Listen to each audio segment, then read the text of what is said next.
නෑ ඔතන තියෙන පැහැදිලි ප්‍රශ්නය තමයි මහජන නියෝජිතයන් යනු කවුරුන්ද කියන කාරණාව මහජන නියෝජිතයන්ට අමතක වෙච්ච කාරණාවක් අපිට පේන දෙන්නේ මොකද ඔවුන්ව යවන්නේ පාර්ලිමේන්තුවේ නීති සම්පාදනය කරන්න. ඒතකොට නීති සම්පාදනය කරන්න යවන මිනිස්සු නීතියට උඩින් කතා කරනවා නේ. ඒක මහා බරත බතල ප්‍රශ්නයක් තියෙනවා. ඒක රතු පාටද නිල් පාටද කොළ පාටද කවුද කියන එක අදාළ වෙන්නේ නෑ. ඒ සම්බන්ධයෙන් තදින්ම නීතිය ක්‍රියාත්මක වෙනවා. අනිත් විශේෂ කාරණාව තමයි මේ ප්‍රකාශය කරන්න නීතිඥවරියක්.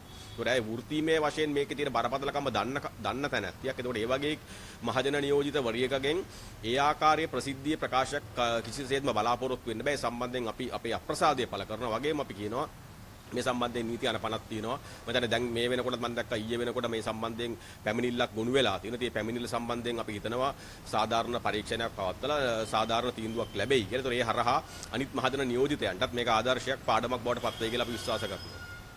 දැන් අපි දැක්කා මේ පාතාලයේ සහ අත්දැවිය වැඩි හොඳටම මේ ආණ්ඩුව කරගෙන යනවා.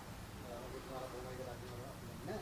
නමුත් මේ අද උදෑසන ප්‍රාදේශ සභා සභාපතිවරයෙක් ඔහුගේ මිල කාමරයේ තුලදී වෙඩිතියා මරනවා.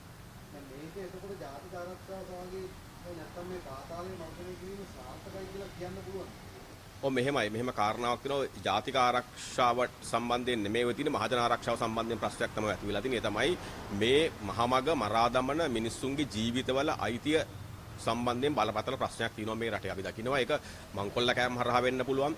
පුද්ගලික පරිගැනීම් හරහා වෙන්න පුළුවන්. එහෙම නැත්නම් කොන්ත්‍රාත් මිනිමරුවන් හරහා වෙන්න පුළුවන්. අපි මේක දැකපු කාරණාව තමයි වැඩි හරියක් මේ ඝාතනයට ලක් වෙන්නේ මේ පාර උඩ මැරෙන මිනිස්සු මේ වෙඩි තපල ඝාතනය කරන මිනිස්සු ඝාතනය වෙන්නේ කුලී මිනිමරුවන්ගේ අතින්. අපි වහාම මේ රජයට කියනවා වහාම මේ පාර්ලිමේන්තුව තුල ඔබව පත් කරලා තියෙන නීති අනපනත් සම්මත කරන්න.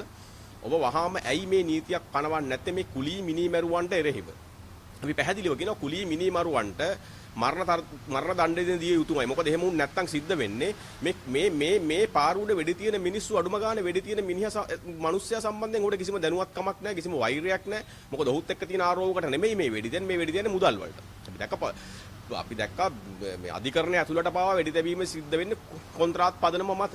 ඒතර මේ කොන්ත්‍රාත් මිනිමරුවන් වහාම ගාල් කළ යුතුයි. එහෙම නැත්නම් ඔවුන් අධෛර්යමත් කළ යුතුයි. එහෙම වුන් නැත්නම් සිද්ධ වෙන්නේ කොච්චර මේ වටලීම් කරත් කොච්චර පොලිසියෙන් මේක මර්ධනය කරන්න ගියත් මේ විෂමද්‍රව්‍ය වලට ඇබ්බැහි වෙච්ච මේ රුපියල් 10000ට 20000ට 50000ට මිනිමරණ මිනිස්සු ඕන තරම් මේ එළියේ ඉන්නවා. මොකද ඒකට හේතුව තමයි ඔවුන්ට ඒ හරහා නිසි දඬුවමක් නොමැතිකම. මොකද ඔවුන් හිරේ ඇතුළට ගියාට පස්සේ අවසානයේ සිද්ධ වෙන්නේ එක්ක සාක්ෂි නොමැතිකම නිසා හෝ වෙනත් කාරණාවක් මත වසර කිහිපයක් සිරගත වෙලා ඉඳලා ඔවුන් නිදහස් වෙනවා.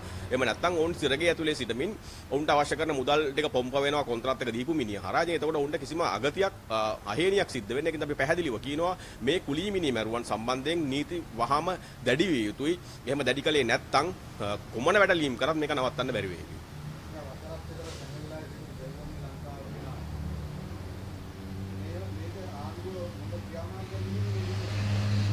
පැහැදිලිවම මේ ක්‍රියාදාමයේ හොඳ සහ නරක දෙපැත්තක් තියෙනවා. එකක් තමයි මීට පෙර අපි දැක්කා අත්අඩංගුවට ගත්ත අයව හිටපු තැන් පෙන්වන්න අරන් යනකොට ආයුධ පෙන්වන්න අරගෙන යනකොට ඔවුන් නැවත නිරුපද්‍රිත ආවේ නැහැ. ඒකට හොඳම උදාහරණයක් තමයි මදූෂ්ගේ ඝාතනය. මොකද මදූෂ් හරහා මේ රටේ දේශපාලඥයන්ගේ නම් එළියට එන්න තිබුණා, ව්‍යාපාරිකයන්ගේ නම් එළියට එන්න තිබුණා. ඒ මද්ද්‍රව්‍ය ජාලයට සම්බන්ධ නම් බර ගණනාවක් එළියට එන්න තිබ්බා. හැබැයි ඒ අවස්ථාව රටට අහිමි වුණා. ඔහුව අවසානයේ ආයුධ පෙන්වන්න ගිහලා එහෙම නැත්නම් ඒ ආශ්‍රිත සිද්ධ වෙච්ච ක්‍රියාදාමයක් කරා ඔහුගේ ජීවිතක්ෂයට පත් කෙරුවා. හැබැයි අපි මේ රජයෙන් මේ ආණ්ඩුවෙන් මේ ක්‍රියාදාමය ඇතුළේ අපි එහෙම දෙයක් දකින්නේ නැහැ. ඒක බොහොම හොඳයි. මොකද මේ අත්අඩංගුවට ගත්ත මිනිස්සුන්ගෙන් පුළුවන් තරම් තොරතුරු ගන්න. අපි දකිනවා දැන් මේ මොහොත වන විට පිට රටවලට මිනිස්සුන්ව කොන්ත්‍රාත් පදනම මත අරන් ගිය ජාලය දැන් ඔවුන් අත්පත් කරගන්න මිනන එක බොහොම හොඳ ක්‍රියාවලියක්. මොකද මේ රටේ බෝට්ටු හරහා අපි දකිනවා වෙඩි තියලා පැනලා යනවා. ඒතකොට ඒ යාන්ත්‍රණය අකුලන්න පුළුවන් නම් මේක ඉතාමත්ම හොඳ කාරණාවක්. ඒ වගේම අපි කියනවා හැබැයි මේක මේ සංදර්ශනාත්මකව මිනිමරුවන් ඇල්ලීම හෝ සංදර්ශනාත්මකව මේ කියන ක්‍රියාවලිය කිරීම ඇතුලේ සිද්ධ වෙන්නේ අවසානයේ මේ නිලධාරීන්ගේ පවුල්වල අය අනවශ්‍ය ජීවිත තර්ජනයකට ලක් වෙනවා. ඒක නිසා අපි කියනවා මේ රටේ මහ ජනතාව විදියට අපිට දැනගන්න අවශ්‍ය නිවුස් එක විතරයි. හැබැයි ඒක සිද්ධ වෙච්ච ආකාරය, ඒක අල්ලපු ආකාරය, ඔවුන්ට මාංශු දාන ආකාරය, ඒ මෙහෙයුම කරපු ආකාරය, ඒ මෙහෙයුම කරපු නිලධාරීන්ගේ නම්ගම් වාසගම්, ඒකට ගියේ කවුද, ගියේ කොහොමද, සිද්ධ වුණේ මොකද්ද, මේ ටෙලි චිත්‍රපටියක් ආකාරයට මේ අපරාධකරුවන් ඇල්ලීම ජනමාධ්‍ය හරහා ප්‍රචාරණය කිරීම අපි හිතනවා සිද්ධ විය යුතු නැති කාරණාවක්. ඒක නිසා අපි පැහැදිලිව ආරක්ෂක අමාත්‍යාංශයට කියනවා මේ ජනතාවට තොරතුරු ලබා දීමේදී ජනමාධ්‍යට තොරතුරු ලබා දීමේදී අවශ්‍ය කාරණා පමණක් දෙන්න. එහෙම නැතුව මේක සංදර්ශනාත්මක ආකාරයෙන් ජනගත කරන්න යන්න එපා. ඒක ඇතුලේ අවාසි දෙකක් සිදු වෙන එක තමයි මේ නිලධාරීන් ගේ ජීවිත අවදානමකට උන් ලක් වෙන. ඒ වගේම මේ අපරාධ කියන කාරණාව සම්බන්ධයෙන් අපරාධ කරුවන් වීරත්වයට පත් වෙන දෙයක් අපි දකිනවා දැන් මේ සමාජය ඇතුලේ. ඒ කියන්නේ අපරාධය කරන කෙනා වීරයෙක් බවට පත් වෙන ආකාරයට YouTube කරුවන් වෙන්න පුළුවන්. එහෙම නැත්නම් තමුන්ගේ views ගන්න වෙන්න පුළුවන්. කුමන හෝ අරමුණකින් අපි දකිනවා යම්කිසි වීඩියෝ හැදෙනවා. අපි සෙවන් දිව දාලා හදපු TikTok වීඩියෝ අපි දකිනවා.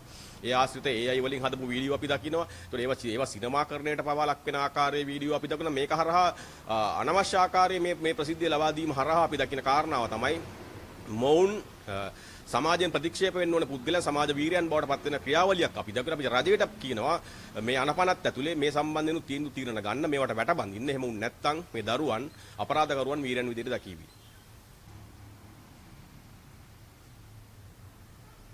අයබෝන් අපි දන්නවා මේ මොහොත වෙන විට නැවත වටයකින් මේ කරලියට ඇවිල්ලා තියෙනවා මාතෘකාවක්. ඒක තමයි මේ නැවත වතාවක් පළාත් සභා මැතිවරණයක් මේ රට තුල පවත්වන්න අවශ්‍යයි කියන කතිකාවත දැන් හැදිලා තියෙනවා. අපි දකිනවා මේක හරහා මේ පාර්ලිමේන්තුවේ ඉන්න පක්ෂ විපක්ෂ කණ්ඩායම් සියල්ල මේ රටේ කප්පරක් ප්‍රශ්න තියෙද්දි පාර්ලිමේන්තුව තුල ඉඳගෙන විපක්ෂයේ කාර්යභාරය ඉෂ්ට සිද්ධ කිරීමට අපොහසත් වෙච්ච ඒ විපක්ෂයේ පවා දැන් පළාත් සභාව පිළිබඳ සිහින දකිමින් ඒ සම්බන්ධයෙන් කටයුතු කරමින් ඉන්න බවක් අපිට පේන්න දෙනවා. අපි දැක්කා විපක්ෂ නායකවරයා පවා ඊටමත් උජාරුවෙන් කියනවා මගේ කණ්ඩායමේ මගේ ඉන්න පාර්ලිමේන්තුවේ ඉන්න අය අස් වෙලා ගිහිල්ලා පළාත් සභාවට තරඟ කරන්න ලෑස්ති කියලා තමයි ඔහු කියන්නේ. ඒ වගේම අනිත් කණ්ඩායම් පවා කියමින් සිටින්නේ මේ පළාත් සභාවේ ඊළඟට මහඇමති දූරාපේක්ෂකයා මම තමයි කියමින් දැන් නැවත වතාවක් මේ රට ඡන්ද උණුසුමකට එන ඡන්ද මාතෘකාවකට ඔවුන්ගේ අවශ්‍යතාවය හරහා පෙළගස්සමින් තිබෙන කාරණාවක් අපට දකින්නට තිබෙනවා. හැබැයි අපි පැහැදිලිව කියනවා මේ විපක්ෂය හෝ පාර්ලිමේන්තුවට හෝ මේ මොහොතේ මේ රටට හෝ පළාත් සභාවක් අවශ්‍ය නැහැ. දැන් අපි වසර ගණනාවක් මේ පළාත් සභාවක් නැතුව මේ රට දුවලා තියෙනවා. අපි අහනවා මේ පළාත් සභාව නැහැයි කියලා කාට හරි ප්‍රශ්නයක් ඇති වුණාද? මේ රාජ්‍ය යාන්ත්‍රණයට මොකක් හරි ප්‍රශ්නයක් ඇති වුණාද? පාසල් පද්ධතියට ප්‍රශ්නයක් ඇති වුණාද? එහෙම නැත්නම් මේ කියන ආකාරයේ ජනතාවට යම් කිසි ප්‍රශ්නයක් ඇති වුණාද? ඒ කිසිම ප්‍රශ්නයක් ඇති වුණේ නැහැ. එහෙමනම් ඊටාත්ම පැහැදිලි මේ රටට මේ පළාත් සභාව කියන්නේ සුදු වලියෙක් කියන කාරණාව. පළාත් සභාවක් නැතුව වසර ගණනාවක් රටකට දුවන්න පුළුවන් නම් ඒක හරහාම ඔප්පු වෙනවා පළාත් සභාවක් රටට අවශ්‍ය නැහැ කියන කාරණා. ඉතින් අපි පැහැදිලිව කියනවා මේ මොහොතේ මේ ආණ්ඩුවට මේ විපක්ෂයට ඕගොල්ලෝ ඔක්කොම පාර්ලිමේන්තුව එකතු වෙලා ඊළඟ මහඇමතිවරයා මමයි කියන්නේ නැතුව යෝජනාවක් සම්මත කරන්න මේ පළාත් සභාව අහෝසි කරන්න. ඒ වෙනුවට අපි කියනවා මේ ප්‍රාදේශීය සභා යාන්ත්‍රණය ශක්තිමත් කරන්න ජන සභා ක්‍රමයේ ගේන්න එමත් නැත්නම් සංවර්ධන සභා ක්‍රමයේ ගේන්න ගෙනල්ලා ඒව හරහා කමිටුපත් කරන්න. ඒ කමිටු වලට පක්ෂ විපක්ෂ සියලු කණ්ඩායම් වලට පත් වෙන්න පුළුවන් වාතාවරණය හදන්න. ඒක ඇතුලේ පළාත දියුණු කරන්න අවශ්‍ය කරන යෝජනා එතෙන්ට ගෙනල්ලා ඒ කමිටු හරහා යෝජනා සම්මත කරගෙන ඒවට අවශ්‍ය කරන මුදල් අමාත්‍යාංශය හරහා පළාත් වලට වෙන් කරලා ප්‍රාදේශීය සභා කියන යාන්ත්‍රණය හරහා මේවා ක්‍රියාත්මක කරන්න කියන ඉල්ලීම අපි කරනවා. අපි නැවත නැවතත් කියනවා මේ රටට මේ මොහොතේ පළාත් සභා මැතිවරණයක් අවශ්‍ය නැහැ. මේ පළාත් සභා ක්‍රමයම අවශ්‍ය නැහැ. ඒක නිසා අපි පැහැදිලිව කියනවා මේ වෙලාවේ පළාත් සභා සීන දකින්න නැතුව මහා අමාත්‍ය සීන දකින්න නැතුව තමුන්ගේ කණ්ඩායමට කේවල් කිරීමේ බලය ලබා ගැනීම සඳහා කෙසේ හෝ ඡන්දයක් ගැනීමේ සීන දකින්න නැතුව රට ගැන හිතන්න. අපි අහනවා විපක්ෂයෙන් මේ අධ්‍යාපන ප්‍රතිසංස්කරණ යෝජනා සම්බන්ධයෙන් හඩ නගපු නැති ඔබ ඇයි දැන් පළාත් සභාව ගැන කතා කරන්නේ? ඒ වගේම මේ දරුවන්ට දඩුවම් දෙන අනපනත් සම්බන්ධ එනකොට පාර්ලිමේන්තුවට ඒ සම්බන්ධයෙන් කතා නොකරපු ඔබ ඇයි දැන් පළාත් සභාව ගැන කතා කරන්නේ? USAID මුදල් ගනුදෙනු සම්බන්ධයෙන් පාර්ලිමේන්තුවේ කතා නොකරපු අය ඇයි පළාත් සභාව ගැන කතා කරන්නේ? LGBTQ වගේ අනපනත් මේ රට තුල සම්මත කරන්න හදනකොට මේවා දරුවන්ගේ ඔළුවට බලෙන් ඔබවන්න හදනකොට ඒ ගැන කතා නොකරපු ඒ ගැන නිශ්ශබ්දව හිටපු ඒ ගැන මුනිවත රකපු විපක්ෂ නායකවරයා ඇතුළු විපක්ෂයේ නියෝජනය කරන කණ්ඩායම් වලින් අපි අහනවා ඔබ හැමදාමත් මේ රටේ තමුන්ගේ ගොඩ වැඩි කර ගැනීම සඳහා දායක වුණා ඇරෙන්න මේ රටේ සැබෑ ප්‍රශ්න සම්බන්ධයෙන් ඔබ මැදිහත් තුන්නේ අපි ජනතාවට කියනවා. මේ පළාත් සභාව කැඳෙව්වොත් මේ පළාත් සභාවේ ඔබේ කතිරිය පාවිච්චි කිරීමේදී මේ පාර්ලිමේන්තුව ප්‍රතික්ෂේප කරලා එළියෙන් දීපු මිනිසුන්ව පළාත් සභාවට ගේන්න ලෑස්ති වෙන්න එපා. ඒ වගේම මේ ආණ්ඩුව වැරදි පාරක යන බවක් අපිට පේන්න තියෙනවා. ඔවුන් ගන්න තීන්දුව සම්බන්ධයෙන් බරපතල ප්‍රශ්න තියෙනවා.